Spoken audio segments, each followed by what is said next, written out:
Hello, everybody. East Coast Beat here. Mid-rock crisis, saving rock, one band at a time. And here's another show I've really been looking forward to doing for you. This is a show about golden earrings, also known as the golden earring, and also known as golden earring. And you've all heard Radar Love probably 100 times on the radio. This band is so much more than that one-hit wonder thing. And I discovered a bunch of songs that they have done that really, really were great. But in so doing, I also found a bunch of their stuff that was not so good. Because this band is a chameleon. They change so often that their styles, you hardly know what they're going to come up with next. And the reason for this is quite simple. They weren't from the United Kingdom and they weren't from the United States. They were from Holland. And they were trying to keep up with whatever was going on in the pop scene. So if they heard a monkey song, they'd try to make their song sound that way so that they would sell. And they went right up the line with different genres. Amazing. Of course, I love the 70s the best. Always seems to go that way for me. So anyway, here's this Dutch band. And they claim roots to 1961. When Gary Koymans, 13 years old, met Rinus Gerritsen, 15, and they called their band the Tornadoes. But the name was in use at that time, and Golden Earring's name came from a Brit band, the Hunters, who they opened for. Classic Golden Earrings lineup is George Koymans on guitar and vocals, Rinus Gerritsen on bass and keyboards, Barry Hay on vocals, guitar, flute, and sax, Cesar Zweeder, Witch on drums and percussion. In '65, Just Earrings LP. They still had an S in their name at that time. It was definitely monkey-esque, definitely pop. The first vocalist even sounded like Davy Jones. I can't sound like Davy Jones, can you? Single Please Go saw a little energy. In '66, the 18-minute cover of the Byrds' 8 Miles High became part of their live show. That must have been something, huh? In '67, Winter Harvest, somewhat more mature and less cloying. They sang with no hint of a Dutch accent. In '68, Miracle Mirror. This is half pop, half psychedelic.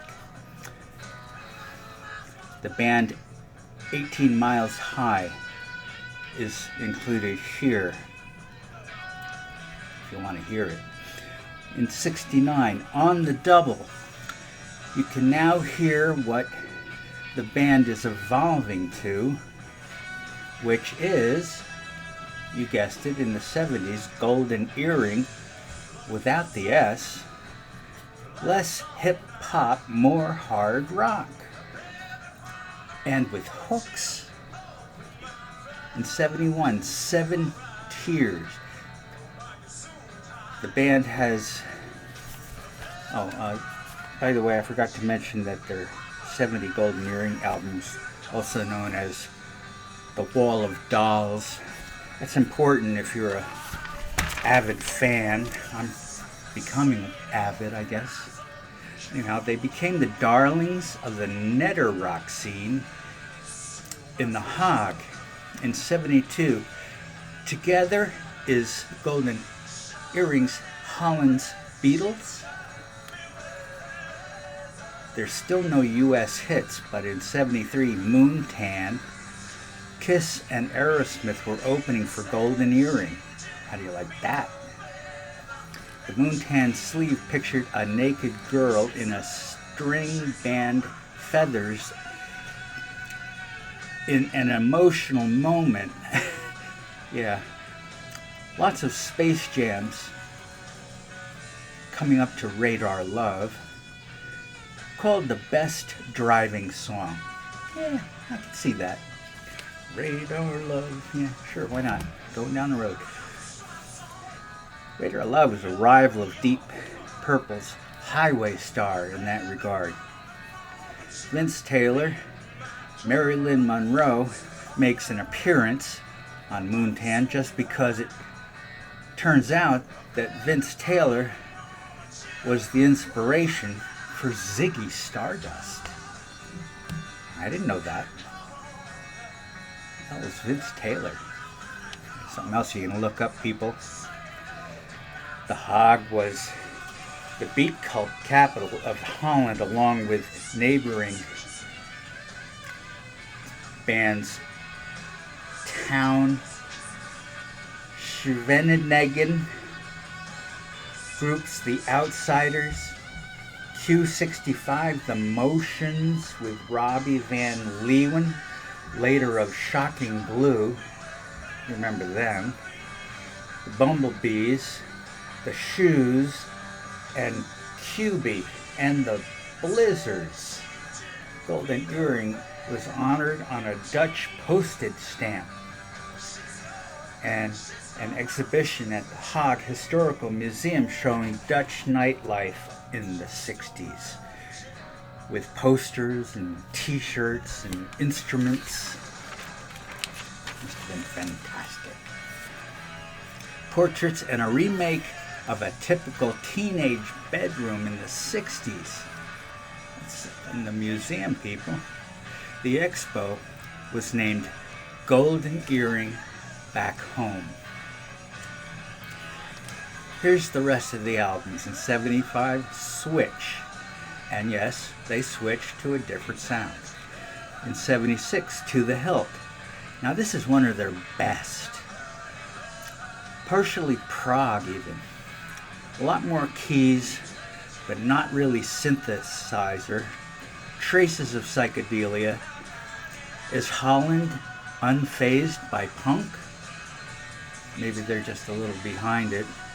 We'll have to see, because in 76, Contraband came out, and in 78, Grab It for a Second, and again, our Golden Earring guys are being influenced by the punk thing.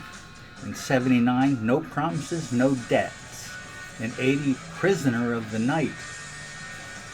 In 82, Cut. In 84, NEWS. In 86, The Hole. In 89, Keeper of the Flame.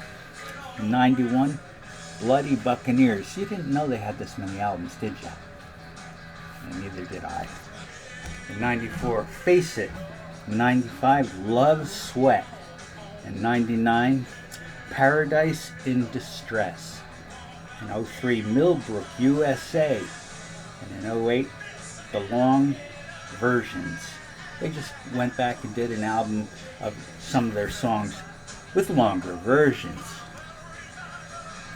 And in 2012, the audacious Tits and Ass album. In the 70s, Golden Earring was the biggest deal going in Holland, and they deserved to be. Fortunately, I was not aware of the Holland scene. I had thought maybe someday I'd like to visit Holland. I had never been able to.